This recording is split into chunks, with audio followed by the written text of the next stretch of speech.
નમસ્કાર મિત્રો, મધર્સ રેસિપીમાં આપ સૌનું સ્વાગત છે. તો આજે ફરી એકવાર આપણે સરસ મજાની એક મમ્મીની રેસીપી લઈને આવ્યા છે. તો આપણે જે બનાવવા જઈ રહ્યા છે તે રેસીપી છે આજે ચૂરમાના લાડુ.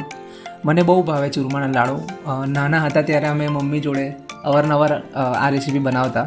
તો ઉત્તરાયણનો ગોળ બચ્યો હતો એટલે પછી મેં વિચાર્યું કે આનો મસ્ત આપણે ઉપયોગ કરીએ, કંઈક બનાવીએ એમ કરીને. તો આમાં કંઈ ખાસ ઝંઝટ નથી, બસ ઘઉંનો લોટ, ઘી અને ગોળ જોઈએ.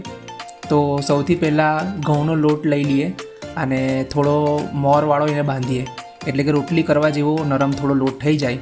પછી એમાંથી થોડી જાડી રોટલી વણી લઈને પછી આપણે એને સરસ મજાનો લુઓ કરી રોટલી વણી લઈએ.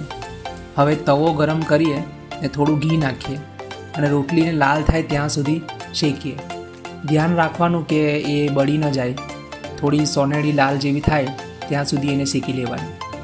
તો મિત્રો, રોટલી તૈયાર થઈ ગઈ એટલે એને ગરમ ગરમ એના નાના ટુકડામાં તોડી ચૂરો કરી લેવાનો.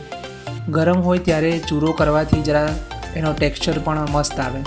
હવે આ ચૂરાને આપણે ગ્રાઇન્ડરમાં નાખી ઝીણું ગ્રાઇન્ડ કરી લેવાનું, એટલું ઝીણું કે થોડું લાડુ બાંધતી વખતે એકદમ સ્મૂથ લાગે. તો હવે આપણે લાડુ બાંધવા માટે ઘી અને ગોળનું મિશ્રણ ઉમેરીશું. તો સૌ પહેલાં કઢાઈમાં ઘી ગરમ કરીએ. જો તમે બહુ પૈસાવાળા હો ને તો દેશી ઘી વાપરો અને એની ખુશ્બુ તો અલગ જ હોય છે. અને જો મારા જેવા અમીર હો ને તો દાલદાનું ઘી ચાલે સસ્તું. પછી આમાં ગોળ નાખી દેવાનું. ગોળને થોડા ધીમા શેકી દઈએ જેથી એ પીગળી જાય અને ચૂરમા સાથે પછી સરસ મિક્સ થઈ જાય. તો હવે ગરમ ગરમ આ મિશ્રણને આ રોટલીના ચૂરમામાં ધીમે ધીમે ઉમેરવાનું. બહુ ગરમ હોય છે તો ધીમે ધીમે ઉમેરી ચમચાથી હલાવતા બરાબર એકબીજામાં મિક્સ કરી દેવાનું. હવે મુખ્ય પ્રોસેસ લાડુ વાળવાની છે. તો આ મિશ્રણને આ જે ચૂરો છે એને હાથમાં લઈને થોડું મસ્ત આમ બે હાથથી એક હાથ હથેળી ઉપર દબાવી લાડુ બનાવવાના. ઘી ઓછું પડ્યું હોય તો લાડુ વળશે નહીં, એટલે બધું માપસળ રાખી થોડું આમ સરસ મજાનું વાળવાનું જેથી લાડુ સરસ બને.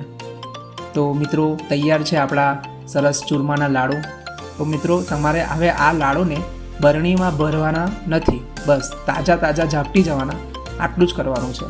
તો ચાલો ફરીથી મળીશું આવી એક નવી રેસીપીમાં.